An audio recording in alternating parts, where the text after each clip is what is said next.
अक्सर हम कहते हैं ना कि कोई पूछे किसकी जमीन, मेरी है, किसका घर है, मेरा है। अच्छा, आज जब घर जाओ ना, अपने घर जाओ, वैसे तो ये जीव जंतु बात नहीं करते, पर बात कर रहे होते तो घर जाके वो ट्यूबलाइट के कोने में चिपकी रहती है ना, जो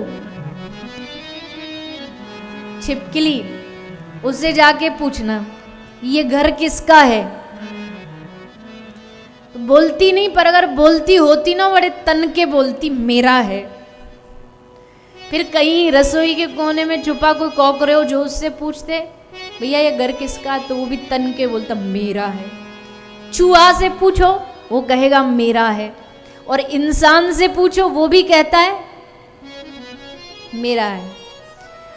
लेकिन इतना मेरा मेरा कहने के बाद भी जाना तो साथ है नहीं, तो फिर क्या करें? वो घर से भाग जाएं क्या? बोले नहीं, आपसे घर से भागने और वैराग धारण करने के लिए कोई नहीं कह रहा, बस इतना मन में ये बिठाने के लिए कहा जा रहा है कि आप उस घर के मालिक नहीं हैं, उस घर के मालिक आपके ठाकुर जी हैं। आप उस घर के दास हो, आप उस घर में चाकरी कर रहे हो, ठाकुर जी की सेवा कर रहे हो। अरे प्रभु, घर आपका है, बच्चे आपके, परिवार आपके, हमको तो आपने ड्यूटी लगा रखी है कि इनका पालन भरण पोषण करो, सो ही हम कर रहे हैं। जब तक आप करा रहे हो हम करते जा रहे हैं। इससे क्या होगा? इससे एक तो हमारा भार कम हो जाएगा, जो वजन हम कंधे पे लगाए घूम रहे हैं कि हमसे ही दुनिया चल रही है, वो कम हो जाएगा। और दूसरा, हमारे मन में जब हम ठाकुर जी को सौंप देते, फिर अच्छा बुरा, लाभ मुनाफा घाटा सब उनका। अब फैक्ट्री में प्रॉफिट हो तो भी सेठ जी का, लॉस हो तो भी सेठ जी का, लेबर को तो बंधी हुई महीने की तनख्वाह मिलनी है। प्रॉफिट हो जाए तो उसका कोई लाभ नहीं, हानि हो जाए तो भी लाभ नहीं। तो वैसे ठाकुर जी हमारे जीवन के मालिक बन जाए, उनको अपने जीवन का मालिक बना दीजिए, उनको अपने जीवन का सर्वस्व सौंप दीजिए और खुद उनके दास बन जाइए। दास बनने में बड़ा आनंद है। दास, हमारे ब्रज में कहते भगवान का दास कभी उदास नहीं होता। उदास क्यों नहीं होता? ले उसको पता है कि अब ठाकुर जी हमारे संग कुछ गड़बड़ भी कर रहे हैं, तो कुछ खेल चल रहा है भगवान का, कुछ भगवान को नया करना चाह रहे। जब कुछ नया बनाना चाहता हो कोई कारीगर, तो खूब उसको ठोक ठोक पीट पीट के पहले तराशता है, तब कुछ नया बनता है। पत्थर में मूर्ति जब उसको बार बार छीलेगा, हथौड़ी से ठोकेगा, तब तो कुछ नया बनेगा। तो हमारे ठाकुर जी भी कुछ नया बनाने का प्रयास कर रहे हैं, तब मन को शांति मिलेगी, मन को सुकून मिलेगा। तो हमारे श्री ठाकुर जी जो परम आनंद के स्रोत हैं, ऐसे सच्चिदानंद स्वरूप भगवान को भागवत के पहले श्लोक में प्रणाम किया गया। विश्वोत्पत्त्यादि हेतवे, भगवान कौन है?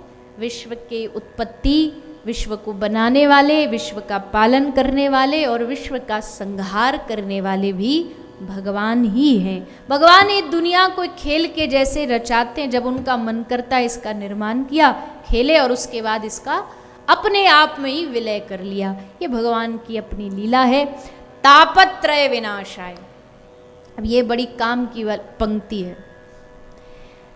3 ताप होते हैं, 3 दुख होते हैं, दैहिक, दैविक, भौतिक। आदि दैविक, आदि भौतिक। ये दुख अलग अलग प्रकार के जो हमारे जीवन में हैं, उन सब दुखों का नाश करने वाले कौन है? ले वो भी एकमात्र श्री हरि है, भगवान। सब दुखों का नाश करने वाले। दुखों का नाश करने का मतलब दुख खत्म करने वाले नहीं है भगवान।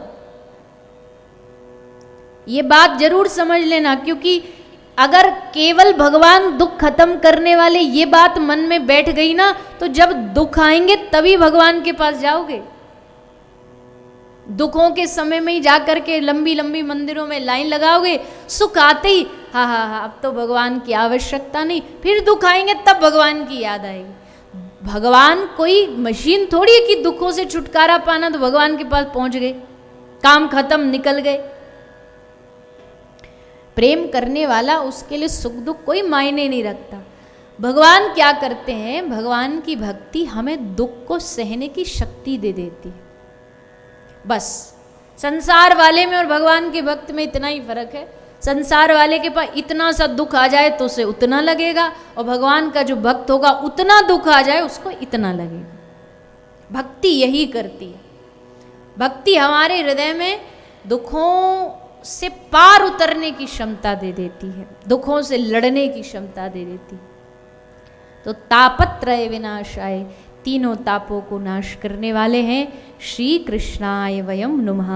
ऐसे हम सब के आराध्य, इस कथा के प्राण भगवान श्री कृष्ण और उनके साथ विराजमान उनकी आह्लादिनी शक्ति श्रीमती राधा रानी को वयम नुमः, हम सभी मिलकर के प्रणाम करते हैं और उनसे आशीर्वाद लेते हैं कि ये 7 दिन की कथा श्रवण करके हे श्री ठाकुर जी, हे श्री राधा रानी, हम पर इतनी कृपा करना, हमारे हृदय में आप अपने चरणों की भक्ति प्रदान कर देना। बस ये प्राप्त करने के लिए यहाँ पर हम सब एकत्रित हुए हैं।